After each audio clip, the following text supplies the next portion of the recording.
Physical কেমিস্ট্রির phase rule and it's অ্যাপ্লিকেশনের যে চ্যাপ্টারটি শুরু হয়েছিল, আজকে তার ষষ্ঠ পর্ব, এবং এই পর্বে আমরা পরবর্তী এক্সাম্পল নিয়ে আলোচনা করব।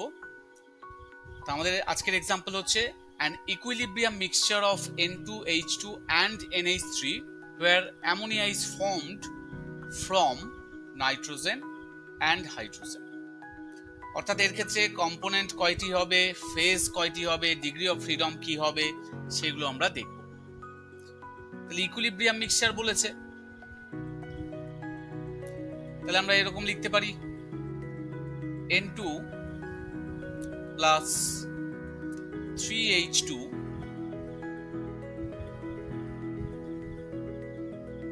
2NH3। এখানে N2 gas, H2 gas, NH3 gaseous ফেজে আছে। তাহলে এবার কনস্টিটিউয়েন্টস কয়টা হবে?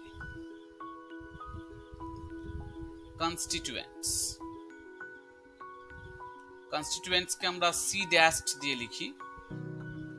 কনস্টিটিউয়েন্টস হবে এখানটায় N2H2 and NH3, তার মানে তিনটে কি কি? N2H2 NH3।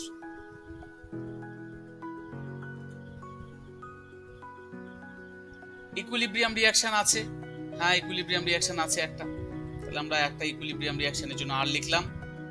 সেট কোনো রেস্ট্রিকশন আছে কিনা?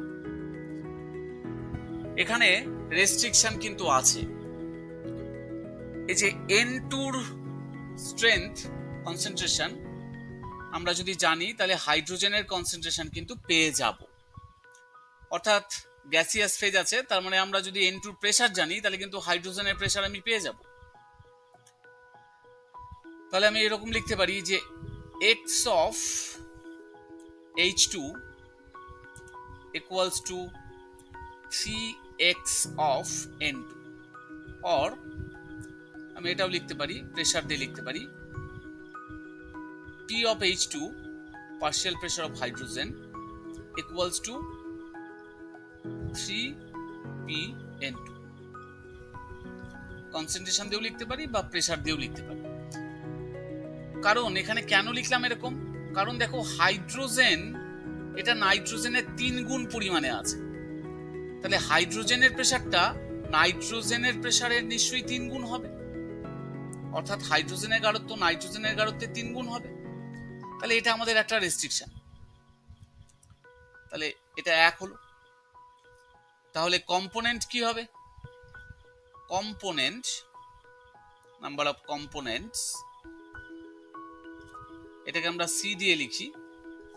C equals to C dashed minus R minus Z, 3 minus 1 minus 1 equals to 1। তাহলে একটাই কম্পোনেন্ট আছে।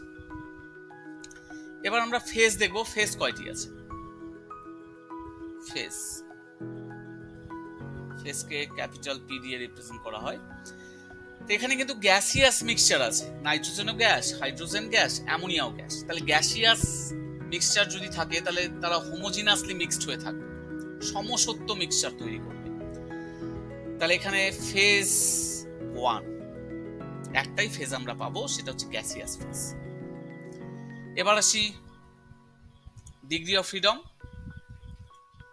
F equals to C minus P plus 2 minus R dashed।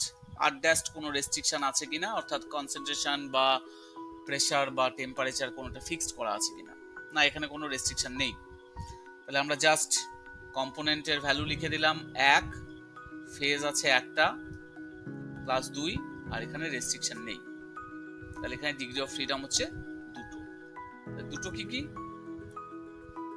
Temperature, pressure.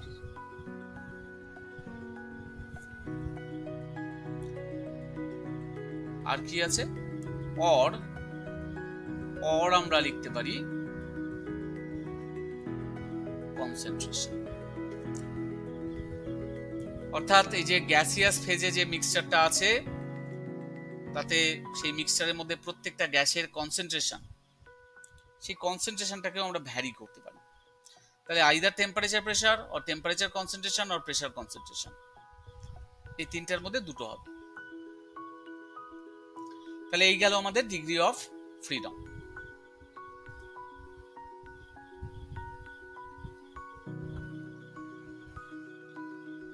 তো এবার দেখো আমরা ওই এক্সাম্পলটাই নিচ্ছি, তবে একটু ডিফারেন্ট হবে। কিরকম? আগে আমরা কিন্তু ইকুইলিব্রিয়াম মিক্সচার নিয়েছিলাম নাইট্রোজেন, হাইড্রোজেন এবং অ্যামোনিয়ার, এবং সেই যে কন্টেনারের মধ্যে নিয়েছিলাম তার মধ্যে আর কিছু ছিল না, আমরা জাস্ট ইকুইলিব্রিয়াম মিক্সচার নিয়েছিলাম। অর্থাৎ 1 মোল নাইট্রোজেন, 3 মোল হাইড্রোজেন এবং তাতে 2 মোল অ্যামোনিয়া তৈরি হচ্ছিল ইকুইলিব্রিয়াম মিক্সচারে। তো এবার কিন্তু আমরা কন্টেনারের মধ্যে নিয়েছি, কিন্তু কন্টেনারটার মধ্যে আগে থেকেই সাম নাইট্রোজেন ইজ প্রেজেন্ট, আগে থেকেই কিছুটা নাইট্রোজেন বর্তমান আছে।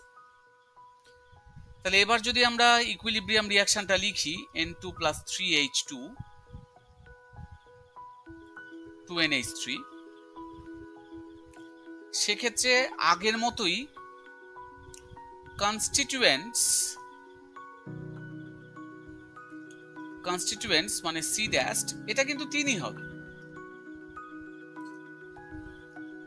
ইকুইলিব্রিয়াম রিঅ্যাকশন অর্থাৎ আর এর মানও 1 হবে, কিন্তু এখানে জেড হবে 0, অর্থাৎ কোনো রেস্ট্রিকশন নেই। কেন নেই? তার কারণ এই যে আমাদের নাইট্রোজেন আর হাইড্রোজেনের মধ্যে আমরা আগে সম্পর্ক করেছিলাম, আগে কি লিখেছিলাম? x of H2 equals to 3x of N2, মানে হাইড্রোজেনের গাঢ়ত্ব নাইট্রোজেনের 3 গুণ, হাইড্রোজেনের মোল সংখ্যা নাইট্রোজেনের 3 গুণ। কিন্তু আগের ক্ষেত্রে সেটা প্রযোজ্য ছিল, কারণ আগে সেটা ভ্যাকিউম ছিল, অর্থাৎ কোনো কিছু মেনশন করা ছিল না। এবারে কিন্তু বলা আছে যে নাইট্রোজেন কিছুটা আগে থেকেই আছে তার মধ্যে, কন্টেনারের মধ্যে। তাহলে নিশ্চয়ই এই অবস্থায় হাইড্রোজেনের গাঢ়ত্বটা নিশ্চয়ই এইভাবে সম্পর্কযুক্ত হবে না নাইট্রোজেনের সাথে, কারণ আগে থেকে তো কিছু আছে। তাহলে 3 মোল প্লাস ওই নাইট্রোজেন যেটা আছে সেই মোলটা যুক্ত আছে হাইড্রোজেনের সাথে। সরি, মানে নাইট্রোজেন 1 মোল নিয়েছি আমরা, আগে থেকেই হয়তো কিছু মোল যুক্ত ছিল, অলরেডি প্রেজেন্ট ছিল। তাহলে এই অবস্থায় কিন্তু এই গাঢ়ত্বের কন্ডিশনটা ভ্যালিড হচ্ছে না, সেই জন্য আমরা জেড এর মানটা 0 ধরলাম। তাহলে এক্ষেত্রে কম্পোনেন্ট কি পাবো? আমরা কম্পোনেন্ট পাবো C dash minus R minus Z equals to 3 minus 1 minus 0 মানে 2। কম্পোনেন্ট আমরা এখানটা এবার দুটো পাচ্ছি। তাহলে ফেজ কটা আছে? ফেজ এখানে একটাই আছে, কারণ গ্যাসিয়াস ফেজ। এবার আমাদের যে degree of freedom F equals to C minus P plus 2 minus R dash, এখানে কোনো রেস্ট্রিকশন নেই। তাহলে কম্পোনেন্টের ভ্যালুটা এসছে 2, ফেজ 1 প্লাস 2, এখানে রেস্ট্রিকশন 0। তাহলে এখানে হয়ে গেল 3। 3 মানে কি কি? টেম্পারেচার, প্রেসার এবং কনসেন্ট্রেশন। তাহলে দুটো সিস্টেম প্রায় সিমিলার হলেও কিন্তু এক নয়। আগেরটার ক্ষেত্রে এক্সট্রা কোনো নাইট্রোজেন অ্যাড করা ছিল না, এবার কিন্তু কন্টেনারের মধ্যে আগে থেকে এক্সট্রা নাইট্রোজেন অ্যাড করা আছে, সেই জন্য নাম্বার অফ কম্পোনেন্টসটাও ডিফারেন্ট এসছে কিন্তু। তাহলে এটা আমাদেরকে খেয়াল রাখতে হবে।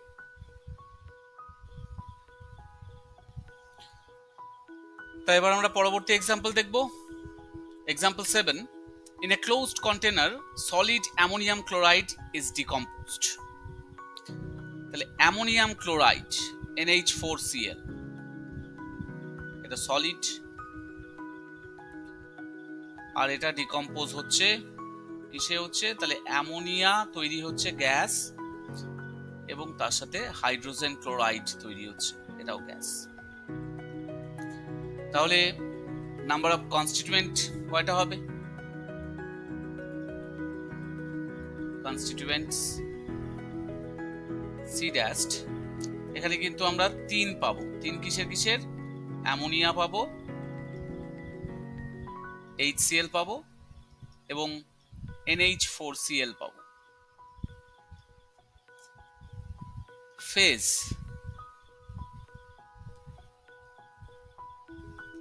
আচ্ছা ফেজের আগে আমরা কম্পোনেন্টটা বের করে নিই। এখানে আর কয়টা কি আছে, একটাই কেমিক্যাল ইকুইলিব্রিয়াম রিঅ্যাকশন আছে, তার মানে আর এর মানটা 1। এবং রেস্ট্রিকশন, কনসেন্ট্রেশন টাইপের কোনো রেস্ট্রিকশন এখানে কিন্তু আছে। কিরকম রেস্ট্রিকশন আছে, এই যে x অফ NH3, এটাও গ্যাস এটাও গ্যাস, HCl ও গ্যাস, তাহলে x of NH3 equals to x of HCl, দুটোর গাঢ়ত্ব সমান হচ্ছে, তাহলে এটা একটা রেস্ট্রিকশন। তাহলে আমরা নাম্বার অফ কম্পোনেন্ট পেয়ে যাব C equals to C dash minus R minus Z equals to 3 minus 1 minus 1 equals to 1। তাহলে একটাই কম্পোনেন্ট আছে। তাহলে ফেজ, নাম্বার অফ ফেজ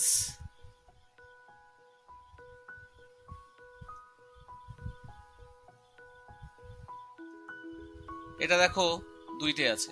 কি কি, দুটো গ্যাস মিলে হোমোজেনাস মিক্সচার তৈরি করছে, তাহলে গ্যাস মিক্সচার একটা ফেজ এবং সলিড একটা ফেজ। তাহলে আমরা এখানে লিখেও দিতে পারি যে এটা গ্যাস মিক্সচার আর সলিড, এই দুটো ফেজ আছে এখানটায়। এবার আসি degree of freedom. F equals to C minus P plus 2 minus R dash, এখানে কোনো রেস্ট্রিকশন নেই, তাহলে কম্পোনেন্ট হলো 1, ফেজ হলো 2টি, আর এর মানটা 0, তাহলে এখানে হবে 1। তাহলে ডিগ্রি অফ ফ্রিডম আমরা পেয়ে গেলাম 1। তাহলে এটা কি হতে পারে, যে কোনো একটা হতে পারে, যে either temperature or pressure or concentration, যে কোনো একটা, এনি ওয়ান। তাহলে any one of temperature, pressure, concentration, এদের মধ্যে যে কোনো একটা ডিগ্রি অফ ফ্রিডম। অর্থাৎ একটাই, যে কোনো একটাই চেঞ্জ করতে পারি, একটা চেঞ্জ করলে আমরা অপরগুলোর ভ্যালু কিন্তু পেয়ে যাব, ফিক্স হয়ে যাবে সেটা। তাহলে আমরা এট এ টাইম একটাই চেঞ্জ করতে পারি, তাহলে ডিগ্রি অফ ফ্রিডম এখানে আসলো 1।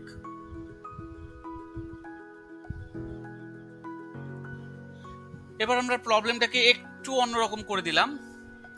In a closed container, solid ammonium chloride is decomposed in presence of some amount of ammonia. অর্থাৎ অ্যামোনিয়া কন্টেনারের মধ্যে অলরেডি প্রেজেন্ট ছিল, সেই অবস্থাতেই অ্যামোনিয়াম ক্লোরাইডটা রাখা হলো, যেটা ডিকম্পোজ করছে। তাহলে আগের মতোই অ্যামোনিয়াম ক্লোরাইড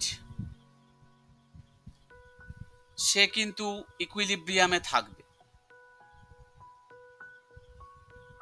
সে ইকুইলিব্রিয়ামে থাকবে অ্যামোনিয়া এবং হাইড্রোজেন ক্লোরাইড গ্যাসের সাথে। তবে এখানে আগে থেকে এই অ্যামোনিয়া যেটা ডিকম্পোজের মাধ্যমে তৈরি হয়েছে, প্লাস আগে থেকেই কিছু অ্যামোনিয়া কিন্তু প্রেজেন্ট ছিল। তাহলে কনস্টিটিউয়েন্ট কি হবে, কনস্টিটিউয়েন্টস সি ড্যাশ, এটা হবে 3, আগের মতোই 3, সলিড NH4Cl, অ্যামোনিয়া আর HCl। আর কত হবে, একটা ইকুইলিব্রিয়াম রিঅ্যাকশন আছে আর। এখানে জেড কি হবে, রেস্ট্রিকশন কি হবে, এখানে রেস্ট্রিকশন 0।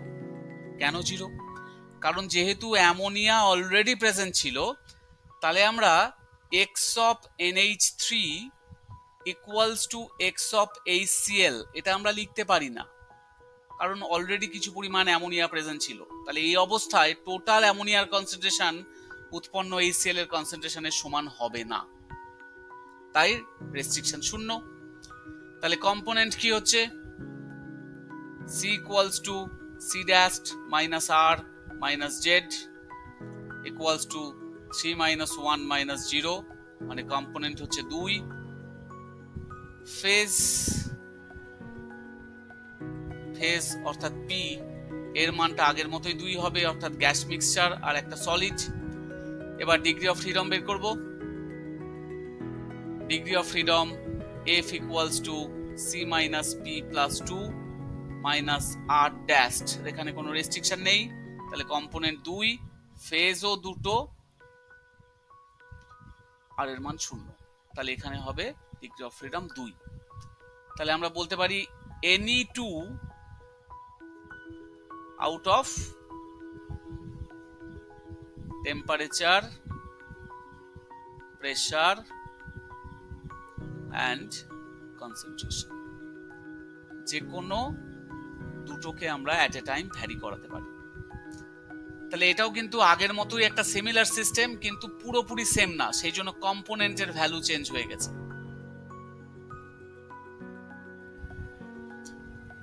তো আজকের ভিডিও এই পর্যন্তই, তোমরা দেখতে থাকো, পরবর্তী ভিডিওগুলোতে আমরা আরো কিছু কিছু ক্রিটিক্যাল এক্সাম্পল নিয়ে আসবো, যেগুলো দেখলে পরে তোমাদের ফেজের ধারণাটা আরো ক্লিয়ার হবে। Thank you.